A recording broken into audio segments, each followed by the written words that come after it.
everyone. Thanks, Shona. What I want to talk to you about today is positive psychology and how it can be applied to making our businesses more successful, both on a personal level, so in terms of our careers as individuals, but more importantly on a business-wide level, how we can make our businesses more successful. Now, for those of you who aren't familiar with positive psychology, the best way to think of it is like an academic version of self-help. So, for those of you who are familiar, self-help is, of course, how to make your life better. And believe it or not, last year, £20 billion was spent by people on self-help books all over the world. That's just books. That doesn't include seminars and DVDs and videos and all the rest of it. So it's a massive market. But of course, the quality of this stuff is really variable. How do we know what to believe? Well, academics have spent the last 10 years actually studying self-help in a scientific way. Psychology before this was all about taking bad things and making them okay. Positive psychology is about modelling the behaviour of the most successful people and seeing what we can learn. So in today's presentation, I'm going to take you through the 5 principles of positive psychology, or principles of success as they're often known. Now these derive from a whole load of reviews of academic studies. So there have been about 1,000 published papers in the field since this began. And there was a big study a few years ago that boiled these down into their core principles. And the principles are these. Take responsibility. We're going to look at each one in detail soon. Set goals. Be positive. Persevere intelligently. And finally connect with others. Now if those of you who are actually familiar with the self-help literature will recognise some of these and probably not recognise others. But let's start by looking at take responsibility.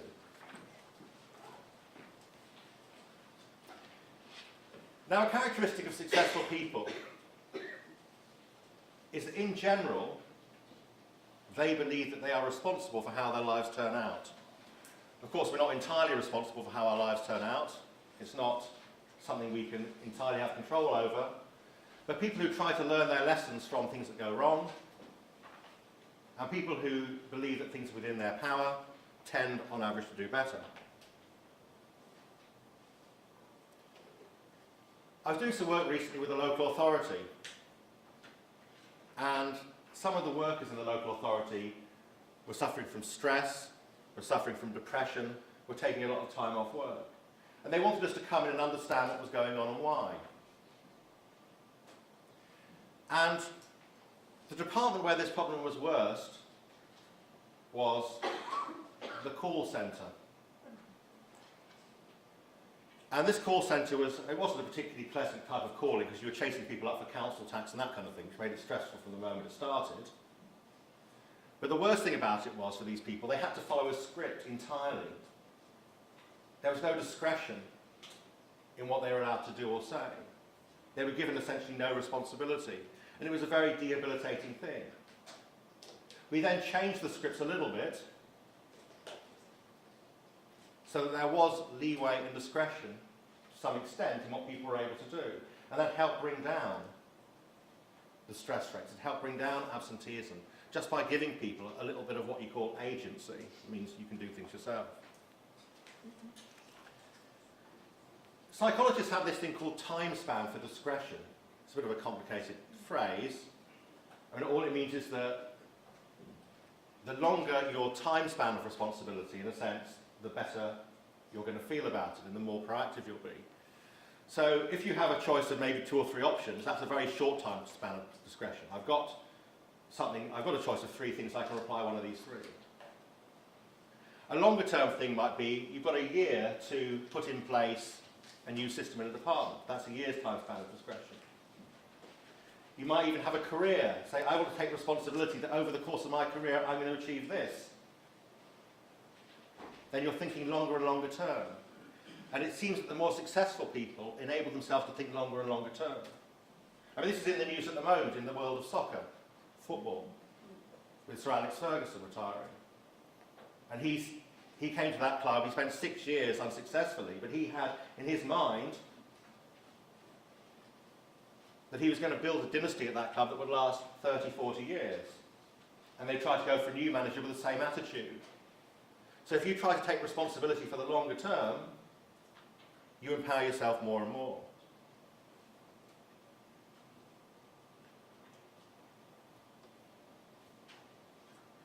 There's quite an interesting concept, and this is very important if you manage people.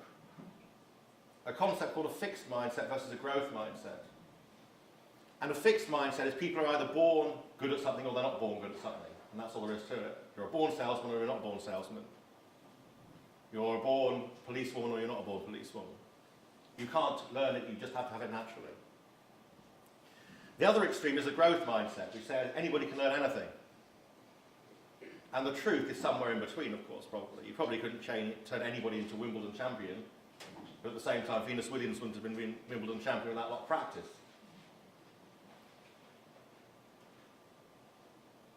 But you should err on the side of the growth mindset. You should be that end of the spectrum.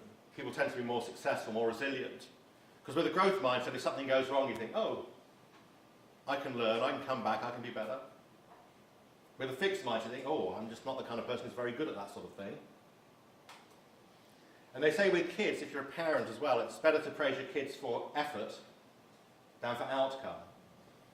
Because it's tempting for a kid to think, oh, I'm one of those really smart kids, which is nice, but it's kind of a fixed mindset. And then if they struggle later on, they may think, oh, actually, I'm not as smart as I thought I was.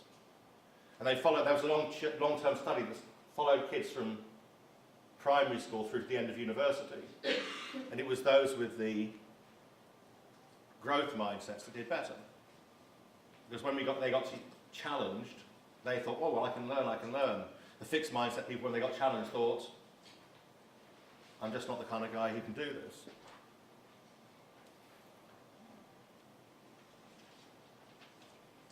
Personalisation is important to get people to take responsibility, particularly for others. Does anybody know the story or the thought experiment called Singer's Pond? Those of you who in my last presentation will know it, but maybe not all of you. Well, let me just think in your mind this experiment I'm going to put you think about it. Imagine that you're walking along a track, isolated track. There's a pond on your right-hand side. It's very muddy and dirty. In the pond is a child who is face down and clearly, obviously drowning. You can save that child at no risk to yourself because you can see that pond is shallow. The water only comes up to your knees. But you won't have time to take your trousers and shoes off. And because it's muddy, they're going to be ruined. And it's going to cost you £100 to replace your trousers and shoes. Now, I'm not going to ask for a show of hands about who would save the child. I think we probably all would. But the point is that if you ask people, on the other hand, if you say to people, can you give me £100 to save the lives of 10 children in the developing world, that's a really hard thing to sell. But because you personalise it, suddenly it becomes better. That's why charities, instead of giving you stats now, they always tell you the story of a little child and their family, and they make it personal. But the same in the workplace. You know, if we get to know our colleagues in other offices, we get to know that, we're going to make their workday better if we take responsibility for our job. That kind of thing also helps. So make things more personal. A key concept here is something called Locus of Control. Is anybody familiar with this? All psychologists probably will be. This is about focusing on what you can control. So in this race, the person in the red and the person in the blue can't really do anything about the guy in the yellow. He's the fastest person in the world. All they can do is run their personal best. That's the only thing in their control in a sprint. So if you're coaching a sprinter, you just focus on getting them to do their personal best. On the other hand, a sport like tennis is much more complicated because then you can play to your opponent's weaknesses. So your locus of control is bigger. But you as an individual should know what your locus of control is. And you should know what your employees' locus of control is and make that clear to them. And make sure that your efforts, your emotions, your time goes into things you can control and not things you can't. So worrying and fretting about things that are completely outside of your control is not a good use of your time. And there's a prayer that summarizes this. It's the one that Alcoholics Anonymous use, which is, God grant me the courage to change the things I can, the serenity to accept the things I cannot change, and the wisdom to know the difference. That's essentially locus of control. So setting goals is the next one, and having this sort of vision for the future, as we talked about earlier. If you're intelligent, motivated, educated, of these 5 principles, the one most likely to trip you up, according to the research, is lack of setting goals. There's this sort of concept of the overachiever who's good at hundreds of things, but the effort just goes in all sorts of different directions. And we need to try not to make that happen. Start with the end in mind. Quite a good thing to do, people say, is to write the obituary that you want to have. Imagine that you've died and you're writing this glowing review of your life. What would be in that? Make sure you have time for the things in there, because those are the things that are really important to you. And life can just zoom by without having the time to do those things. It's an old established fact, I suppose, but it's still important that you must have goals, or you should have goals that are measurable, so you know if you've achieved them or not. You know, saying I want to have a great career, or I want to do well in my job, is rather vague, because you can always convince yourself you do well in your job. If you say I want to, you know, help my department make this amount of profits by the end of the year, that's specific. You can tell if you've done it or not. Have goals that are stretching but not unrealistic, basically. You know, I can remember, for example, I had a fitness goal a couple of years ago. I used to be in the army years ago, and we used to have to do fitness tests every 6 months. And so a couple of years ago I thought, okay, well, I'll try and see if I could pass the army fitness test now. And, you know, when I started I couldn't, but with going to the gym a couple of times a week, eventually I more or less got there. If I'd said to myself, I want to represent Britain at London 2012 in the 100-metre sprint, that goal would have been so ridiculous that it would have just been demotivating. So try to have goals that you can reach, but which are a bit of a stretch.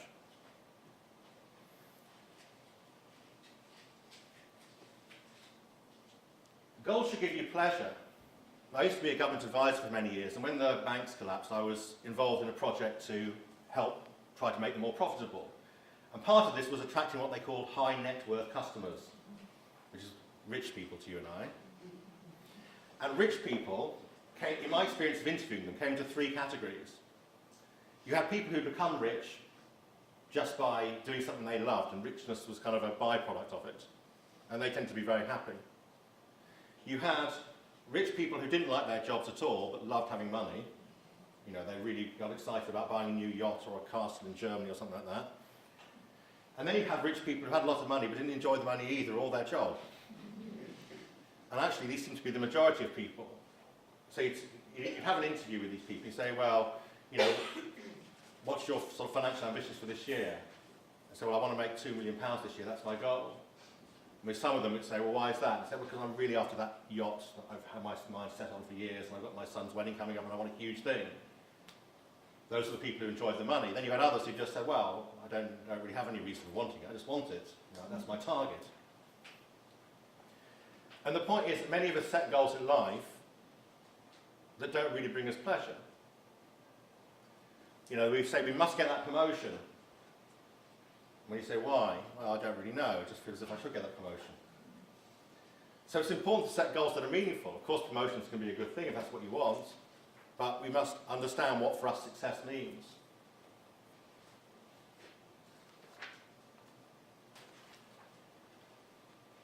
The next principle is be positive. And the research shows that being what they call a realistic optimist is the best approach.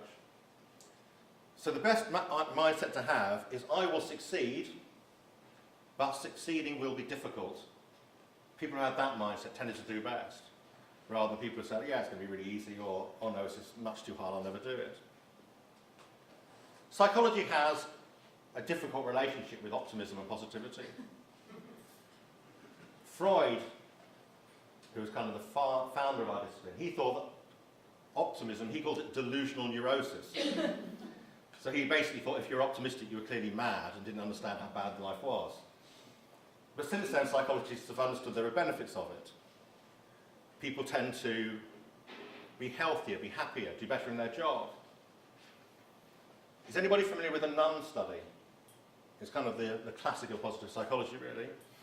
Well, there's a study conducted with nuns. So when a nun enters a convent, she has to write a story of her life so far, and she has to write what she expects of being a nun. And a university in America got hold of these writings from 1920, and they separated the nuns by the content of their words into optimistic nuns and pessimistic nuns. And then they went back to see what actually happened to these people, because obviously they'd all passed away, because this study was just done recently.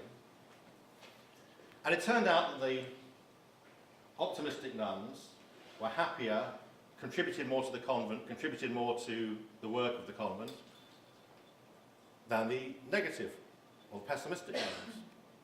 But the most stunning result was that on average, they lived 10 years longer than the pessimistic nuns, which kind of implies a sort of psychosomatic effect, which is quite dramatic. I mean, when I worked for government, when we looked at health, we compared everything with smoking.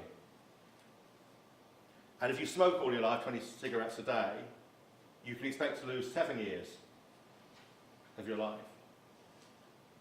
So, you know, it's obviously a huge effect. And I guess if you do smoke, just be cheerful about it and you'll be up 3 years in the end. How to make yourself more positive?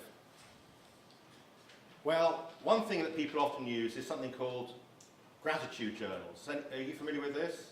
It's when you write down good things that have happened at the end of the day. Because as human beings, we tend to be negative. There's good survival reasons for this. You know, our primitive brain is hardwired to be negative and see stressful, bad things because it has more immediate survival value. Getting stressed out because you see a tiger is very useful to surviving and passing your genes on. People who weren't stressed out when they saw tigers didn't tend to live long enough to pass on their genes. So these kind of relaxed people have died out. Most of us are naturally quite stressed. But it doesn't really suit us in the modern world. So writing down the good things, reminding ourselves of good things is important. In the workplace, something called Affirmative Inquiry is really good. Instead of saying to your employees, if you have any problems, come to me and talk about them. I mean, do say that, but as well as saying that, say, when they come into your office, say, what do you really love about your job? What are you really enjoying at the moment? What's really motivating you? Try to focus their mind also on what they really love. Persevere intelligently. This is about a combination of determination and flexibility. So it's a balance that you have to gain. If we try a course of action, we should be determinedly and doggedly pursuing it until we're convinced it either works or we're convinced it's never going to work. But we have to be prepared to accept, if we've really tried, that it may not work and we may need to change course. There's a difference between being determined and being stubborn. So if you do the same thing over and over and over and over again and it's not working, you're just banging your head against the brick wall pointlessly, you have to accept, maybe I need to change course. And they found that the most successful people were those who had clear goals, but were flexible in terms of how they got to their goals.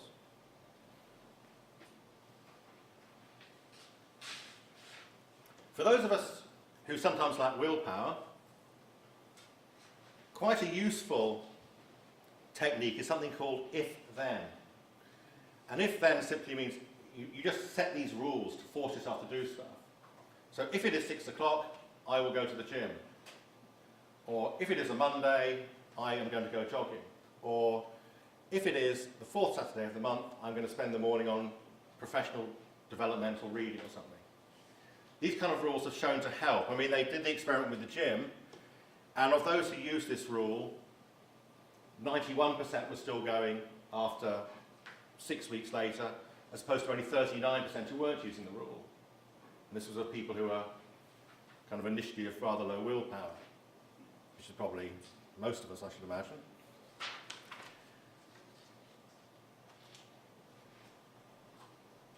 A key concept here is find and use your strengths, know what you're good at. We often use metaphors from sport. If you play tennis, like Roger Federer, there's a lot to it. You've got to go to tournaments, you've got to organise the logistics of that, you've got to sort out your accounts, you've got to do all this kind of stuff, and you've got to play tennis. But of course the tennis player just concentrates on playing tennis over and over again. They don't try and do their own accounts or try and do their own travel arrangements. And the key to success is find what you're good at and practice more and more and more and more what you're already good at. Not try to find what you're bad at and practice that till you're okay at it. And yet industry often works that way. You know, I mean, I've sometimes worked as an academic, and you're asked to do things, you're not just teaching and doing research all the time.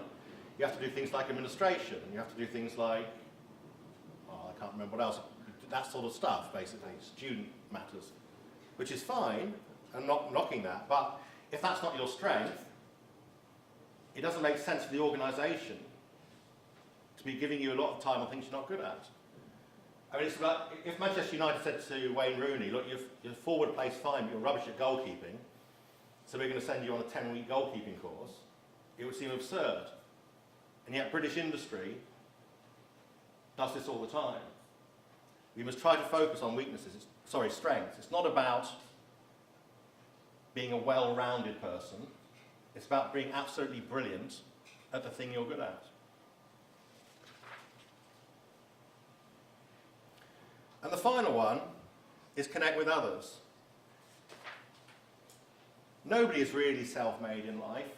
We might say we are, but we've been taught, we have colleagues.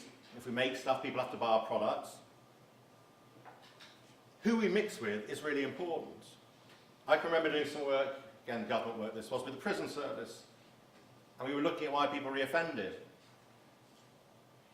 And the number one reason for reoffending was, do you go back and mix with the same people you mixed with before? You know, company is very influential.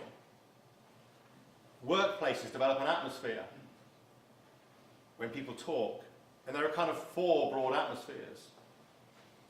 They're kind of on an axis of internal, external, positive, negative. So an internal, negative one is when everybody talks about their own problems all the time. You know, this is going wrong for me, it's terrible, I really can't stand it. Internal, positive is when people talk about how wonderful their life is all the time. You know, it's going really well for me at the moment, I got a promotion, I think my paper was the best paper ever written, and the conference was so delighted with me, they gave me a prize, and you know, people going on like this all the time. Then you've got negative external, which is, you know, oh, the whole thing's gone to the dogs, it's not like it was in my day, and it's, you know, continually complaining about the world outside. And then you've got positive external, which is, isn't this wonderful, we've got all these opportunities, and if we work together hard, we can achieve this. And trying to get some positive external stuff in your work is really important, or in your friendships, or any social environment, because it motivates people. It makes people feel part of a team. It gives them hope that they can achieve. Being nice is actually quite important, believe it or not, sometimes. There was one interesting study done on suing culture in the USA, and why people sue their GP or their physician or any other medical practitioner. And the number one reason they were sued really turned out to be whether patients liked them or not. So if the doctors were not getting on with their patients, they were much more likely to be sued than if they liked them. Lawyers have a terrible problem with this often, because there'll be the surgeon, there'll be the physician, there'll be a few other people, and sometimes if it's clearly the physician's fault, but the patient likes the physician, they'll want to sue the surgeon, for example. And it causes problems. It turned out that the number one personality factor that predicts if you're going to be sued is if you have a dominant personality. If you have a dominant personality, you're far more likely to be sued than if you don't, if you're a doctor, that is. And finally, the golden rule. Treat other people as you'd like them to treat you. I mean, this goes behind all religions and moral philosophies, but there's also a lot of common sense in it, or not common sense, psychologically validated research behind it. In the sense that if you catch people doing something right, they love it. Being praised at work sincerely is the thing that people value more than money, more than anything else. And yet the research shows that in the last 18 months, most British workers have not been praised by their boss. It doesn't cost anything and it can be really valuable. So, in summary, take responsibility. We're responsible largely for how our lives turn out. Have clear goals that give you pleasure and give you meaning in life. Be positive, an optimistic realist. It's going to be hard, but I can do it. Persevere intelligently. Don't be stubborn, but be determined and be flexible. And finally, connect with others. Create a good atmosphere at work. Connect with those who can help and those who can help you. Okay, thank you very much.